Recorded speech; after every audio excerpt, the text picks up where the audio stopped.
Graça e paz, gratidão ao Senhor sempre. Deus é bom e até aqui tem nos ajudado.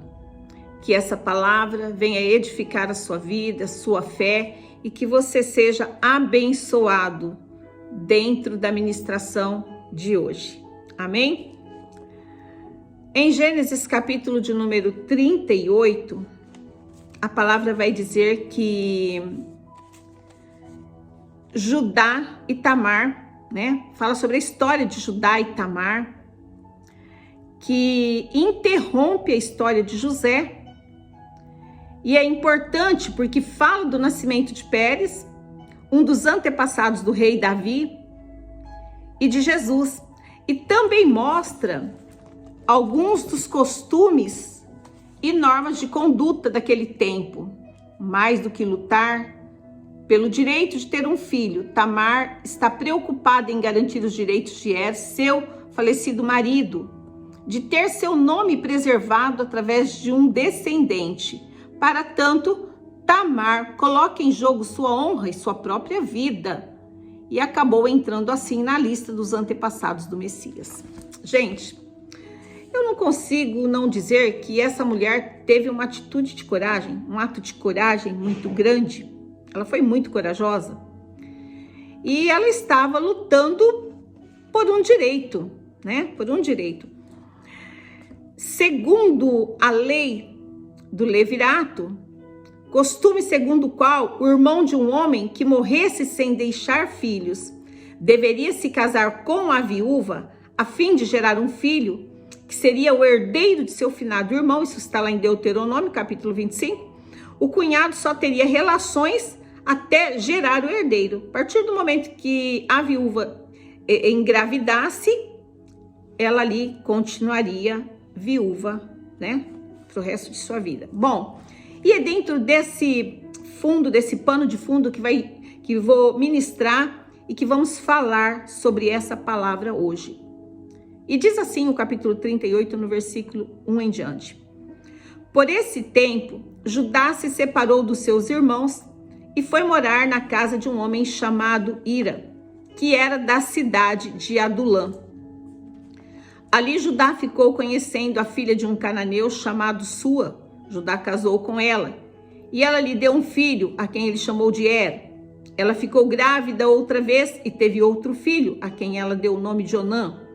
Depois ela teve mais um filho, em quem ela pôs o nome de Selá. Judá estava em Quezibe quando esse menino nasceu. Quezibe significa lugar de engano, guarde bem isso. Judá casou Er, o seu filho mais velho, com uma mulher chamada Tamar. O Senhor Deus não gostava da vida perversa que Er levava, e por isso matou. Então Judá disse a Onã: vá e tenha relações com a viúva do seu irmão. Assim você cumprirá o seu dever de cunhado, para que o seu irmão tenha descendentes por meio de você. Ora, Onã sabia que o filho que nascesse não seria considerado como seu. Por isso, cada vez que tinha relações com a viúva de seu irmão, ele deixava que o esperma caísse no chão para que o seu irmão não tivesse descendentes por meio dele. E o Senhor ficou muito desgostoso com o que Onã estava fazendo e o matou também. Então Judá disse a Tamar, sua nora: volte para a casa do seu pai e continue viúva, até que o meu filho Selá fique adulto. Ele disse isso porque tinha medo que Selá fosse morto, como havia acontecido com os seus irmãos. E assim Tamar foi morar na casa do pai dela. Passado algum tempo, a mulher de Judá morreu. Quando acabou o luto, Judá foi até Timnate, onde estavam cortando a lã das suas ovelhas. E o seu amigo Ira de Adulã foi com ele. Alguém contou a Tamar que seu sogro ia a Timnate a fim de cortar a lã das suas ovelhas. Então ela trocou de roupa, deixando de lado as suas roupas de viúva, cobriu o rosto com um véu e se disfarçou. E em seguida foi e se sentou perto da entrada da cidade de Enaim, que fica no caminho para Timnate. E ela fez isso porque sabia muito bem que Selá já era homem feito, mas Judá não havia mandado que ele se casasse com ela. Olha só, uma situação Deus, ele é justo. Deus não consente com injustiça e nem com mentira, nem com espírito de engano. Nada disso faz parte do dialeto de Deus. A gente vai ver aqui, eu não sei quais foram os pecados que Er praticou, mas a palavra diz que esse rapaz, ele tinha uma vida perversa. Perverso quer dizer mal, quer dizer sem escrúpulo, quer dizer uma pessoa que tem práticas de perversidade. Essa era a condição de Er, e o Senhor se aborreceu com ele, e ele então morreu, o Senhor matou.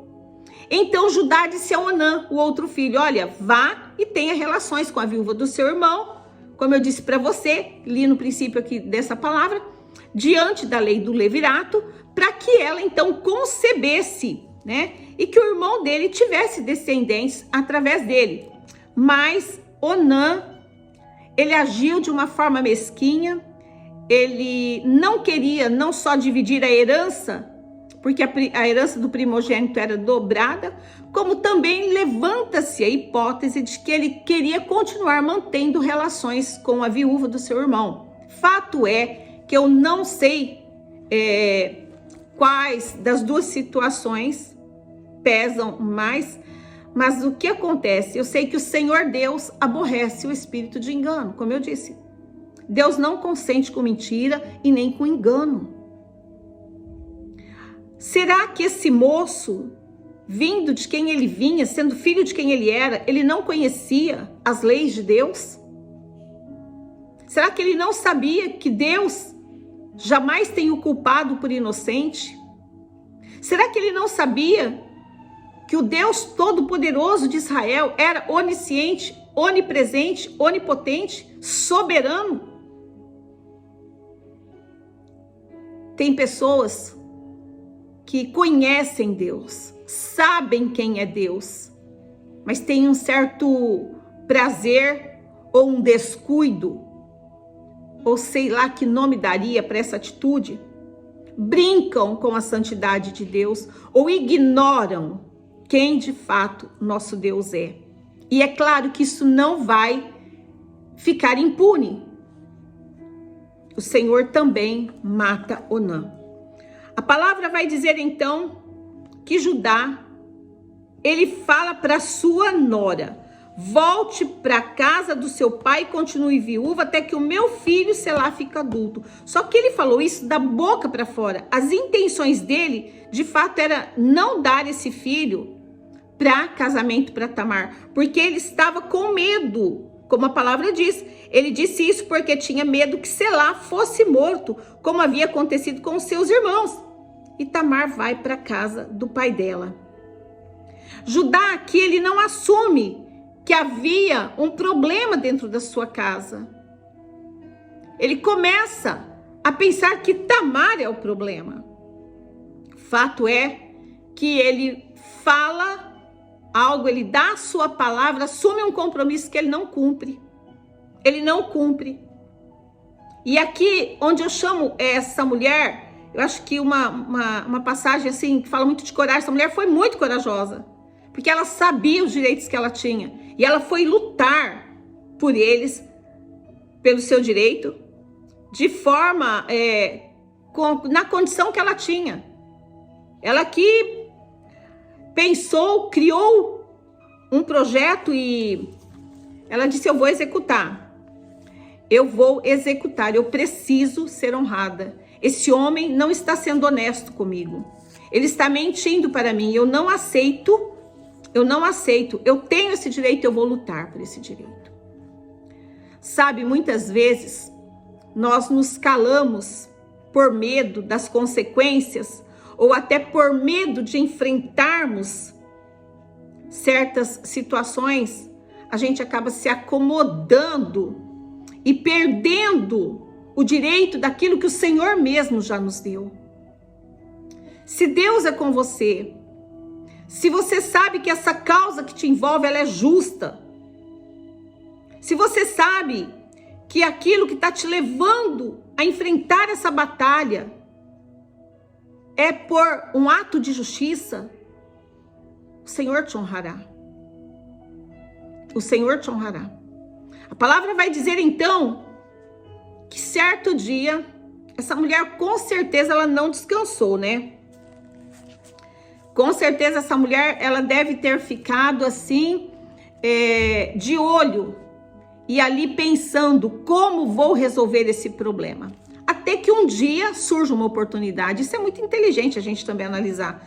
Porque diante de certas situações na minha vida e na tua, não adianta a gente agir precipitadamente, ou agredir, ou verbalizar palavras que vão ferir pessoas, ou que também podem se voltar, podem ser usadas por essas pessoas que estamos enfrentando contra nós, né? Podem ser, as palavras lançadas podem se voltar contra nós, temos que ter todo um cuidado.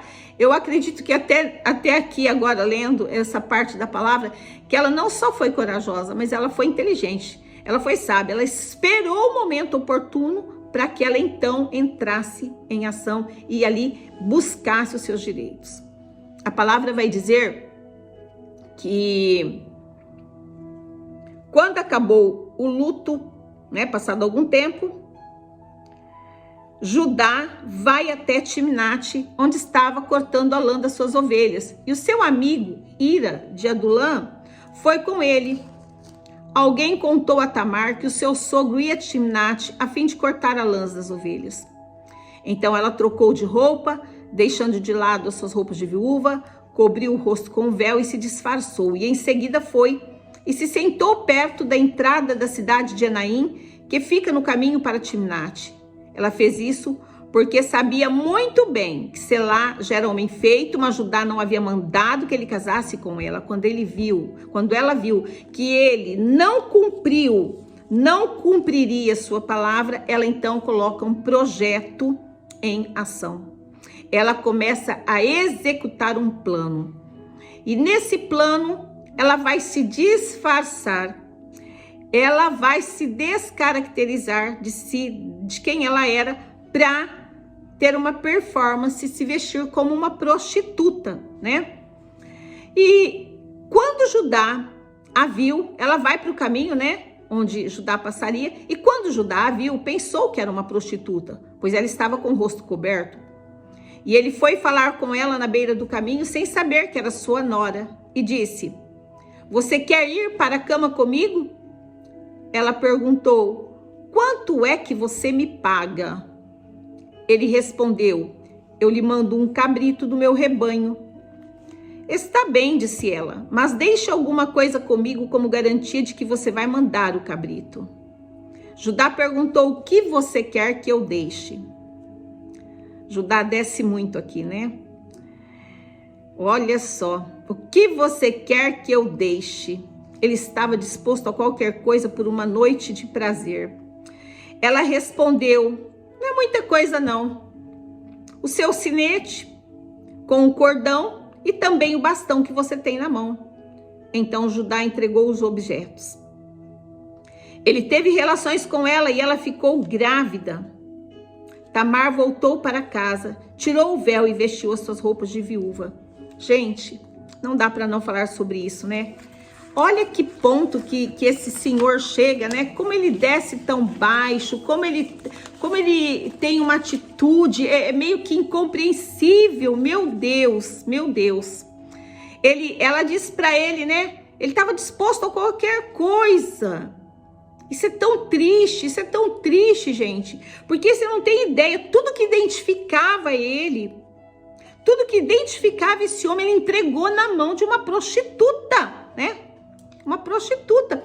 Porque olha aqui, o selo era feito de osso, madeira, metal ou calcário, pedras semipreciosas, e a impressão era feita em argila ou cera.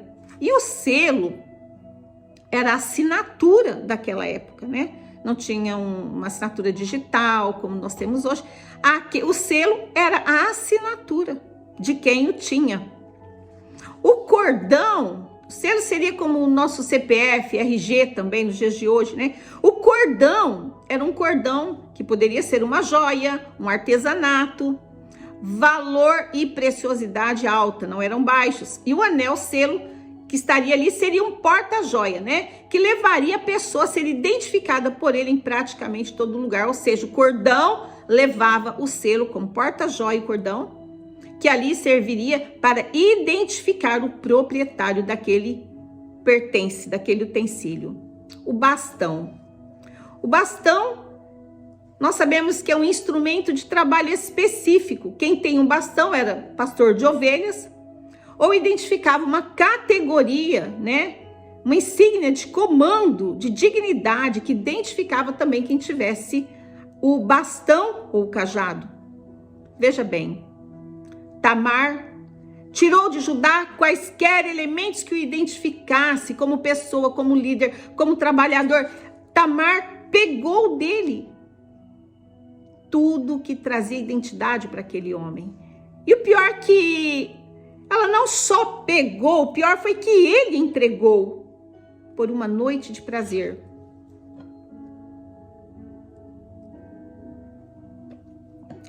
Ele se permitiu ser alcançado, permitiu perder sua identidade por uma noite de prazer. Muito triste, mas isso continua acontecendo em nossos dias. O pecado rouba o que o ser humano tem de mais precioso. E os instrumentos que lhe dão autoridade, instrumentos que ele tem em mãos que confirmam o seu destino, o pecado rouba, lançando seres humanos, tanto homens quanto mulheres, à mercê da própria sorte, caindo nas mãos do inimigo, caindo em situação de descaso, vergonha e total perda de identidade. Eu tenho que frisar isso.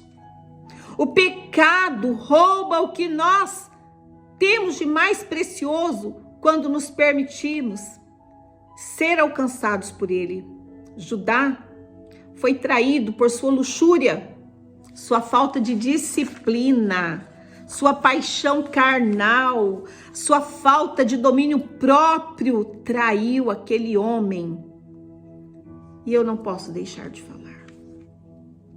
Ao longo da minha caminhada, do meu ministério, nesses 25 anos de jornada de fé, eu ouvi e continuo vendo quantas famílias destruídas por um cônjuge infiel, indisciplinado, que uma vez seguindo seus instintos e apetites desenfreados, tem se afundado na ruína, levando consigo os demais.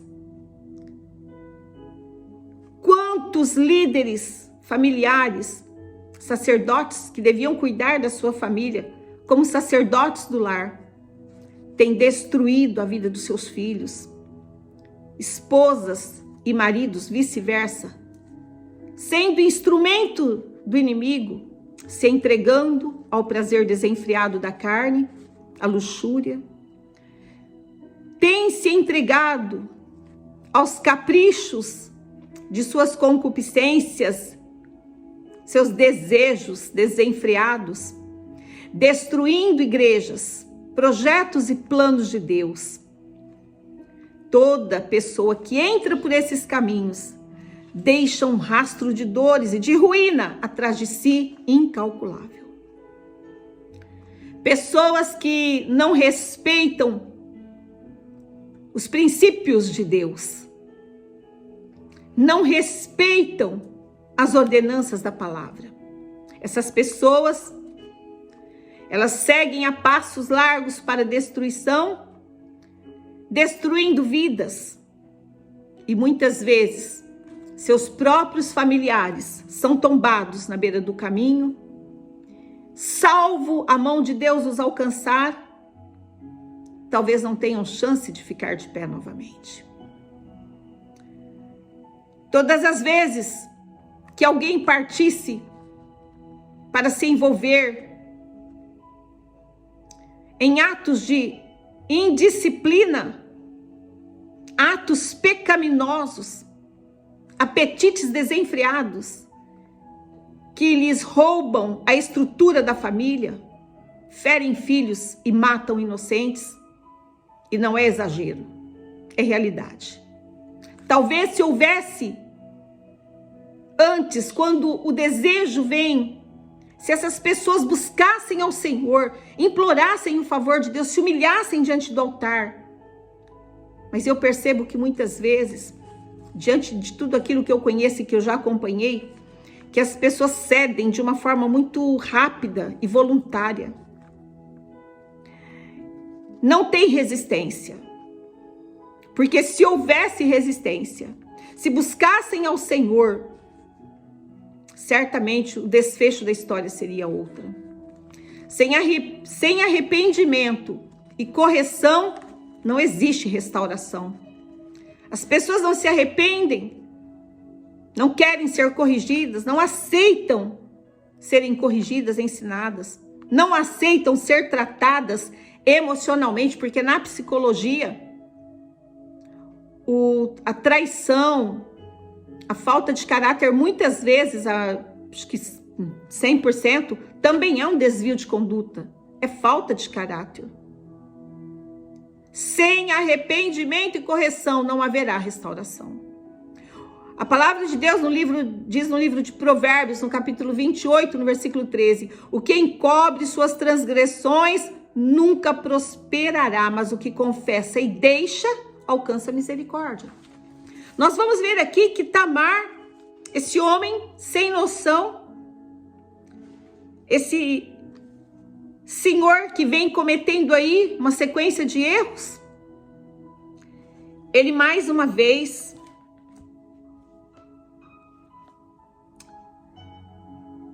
cai em contradição. Ele cai em contradição e Judá, aqui nesse momento, ele desce muito baixo. Veja bem, uma prostituta à beira do caminho, ele fica com ela e entrega na mão dela tudo que o identificava, como eu te disse. E ele vai embora, tipo, tá tudo certo. Eu estou no controle. Ninguém viu, ninguém sabe. Aí é que a coisa fica difícil. É isso que muitas pessoas não entendem. Um pecado encoberto está escancarado, encoberto por homens, encoberto por quem pratica, está escancarado aos olhos de um Deus que é santo, que tudo vê e que não deixa nada passar batido. A palavra vai dizer que Judá entrega os objetos e ela fica grávida e volta para sua casa, tira o véu e se veste com suas roupas de viúva, volta à sua vida natural. Mais tarde, Judá mandou seu amigo Ira levar o cabrito e trazer de volta os objetos que havia deixado com ela, mas Ira não a encontrou. Tá vendo? Fugiu ao controle dele. Aconteceu um de repente. Eis a questão. Muitas vezes pessoas erram, pecam e fazem as coisas de qualquer jeito, achando que tem tudo sob o seu domínio, o seu controle, e que vai voltar depois e vai consertar, que depois vai voltar e pedir perdão, e que depois, mas nesse espaço entre o ato de conceber o pecado e pecar, de repente acontecem que não estão no meu controle e nem está no controle de quem está nessa prática. Ela foi rápida. Quando ele voltou, ele não a encontrou mais. Houve um de repente. A palavra vai dizer então que ele perguntou aos homens de Enaim se sabiam onde estava a prostituta que costumava ficar na beira da estrada. Aqui não esteve nenhuma prostituta, foi a resposta deles. Ira voltou e disse a Judá: não encontrei a mulher. E os homens do lugar disseram que ali nunca havia estado nenhuma prostituta. Caiu em contradição. Olha só, pego por sua própria armadilha. Triste, né? Então Judá disse: pois ela que fique com as minhas coisas, assim ninguém vai zombar de nós. Eu mandei o cabrito, mas você não encontrou a mulher. Olha só. Olha, mais uma vez ele terceiriza, tipo, né? O problema é dela, eu fiz a minha parte. Que parte, né? Meu Deus. Passado uns 3 meses, para ele tá tudo certo ainda. Olha como esse homem tinha um desvio de caráter, um desvio de conduta, uma infidelidade com Deus tão forte. Passado uns 3 meses, foram dizer a Judá, a sua nora Judá, ela agiu como prostituta e agora ela está grávida. Judá, mais do que depressa, disse: tragam essa mulher para fora a fim de ser queimada. Quando estavam tirando da sua casa, ela mandou dizer ao seu sogro: quem me engravidou foi o dono dessas coisas. Examine e veja de quem é. Examine e veja de quem são esses utensílios. Lembra quando eu disse lá? Esse homem perdeu a sua identidade. Ele entregou tudo nas mãos de Tamar. Examine e veja de quem são o sinete com o cordão e o bastão. Judá reconheceu as coisas e disse: ela tem mais razão do que eu, pois prometi casá-la com meu filho Selá, mas não cumpri a promessa. E nunca mais teve relações com ela. Na hora de Tamar dar à luz, descobriram que ia ter gêmeos, e quando ela estava no trabalho de parto, um dos gêmeos pôs uma das mãos para fora, a parteira pegou uma fita vermelha, amarrou na mão dele e disse: este saiu primeiro. Mas ele puxou a mão e o irmão gêmeo nasceu primeiro. Então a parteira disse: como você abriu o caminho? E puseram o nome dele de Pérez, ou seja, brecha, né? Depois nasceu outro que estava com a fita vermelha amarrada na mão, e ele recebeu o nome de Zera, ou Zerá, nascente como o sol. Olha que história arrepiante, gente. Esse homem que se recusou a praticar a justiça e agir conforme a lei, ele que tentou tapear, enganar, de repente acabou caindo nas mãos de Tamar, porque observe a atitude dela. Ela projetou uma situação, ela lutou por seus direitos. E ali, quando foram dizer que ela estava em pecado, que ela tinha se prostituído, ela ia ser morta, ela disse: olha, eu tenho alguns pertences aqui, e são de quem me engravidou. Cuidado com aquilo que te identifica e que você põe na mão de qualquer pessoa. Cuidado, eu sempre tenho falado isso muito, muito, muito. Gente, isso é muito sério. Cuidado com pessoas que você se abre, você conta, você fala da sua vida. Pastora, mas é minha amiga, é meu amigo, eu conheço há muitos anos. Olha, vou te dizer uma coisa que talvez vai te surpreender. Nos dias que estamos vivendo, eu acredito que a gente não conhece de fato ninguém mais. Infelizmente, ou se antes não conhecíamos, isso não estava tão acentuado como nos dias de hoje. Cuidado.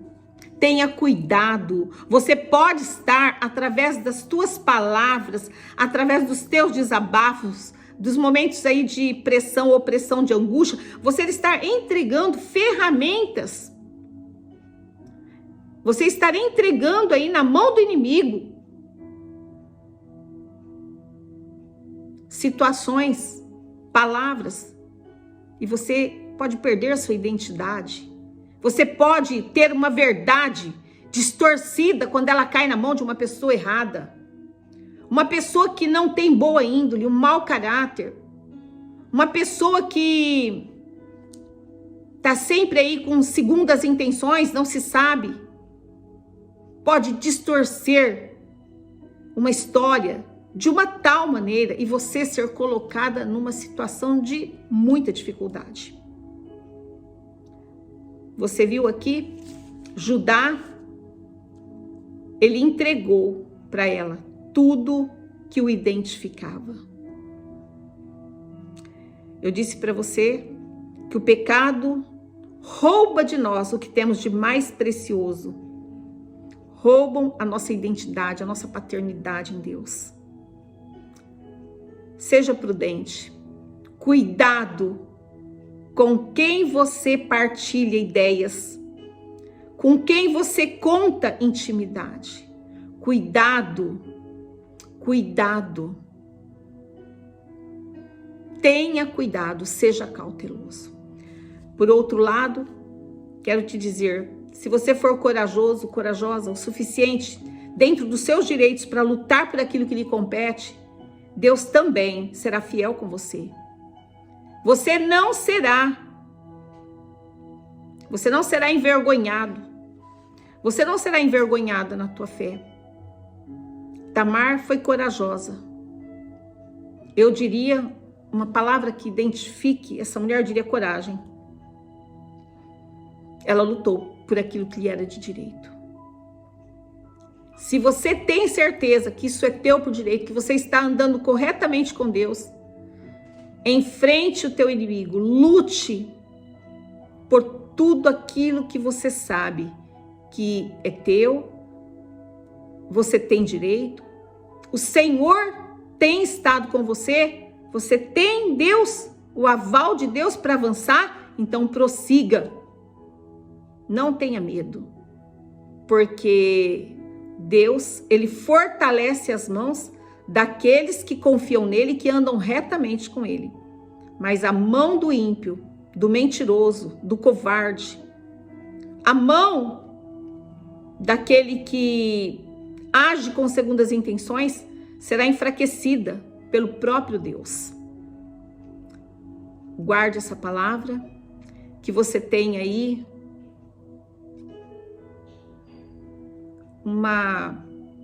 através dessa palavra, uma porta aberta no teu entendimento.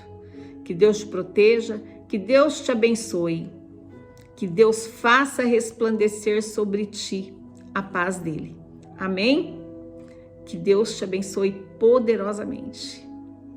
Até o próximo vídeo.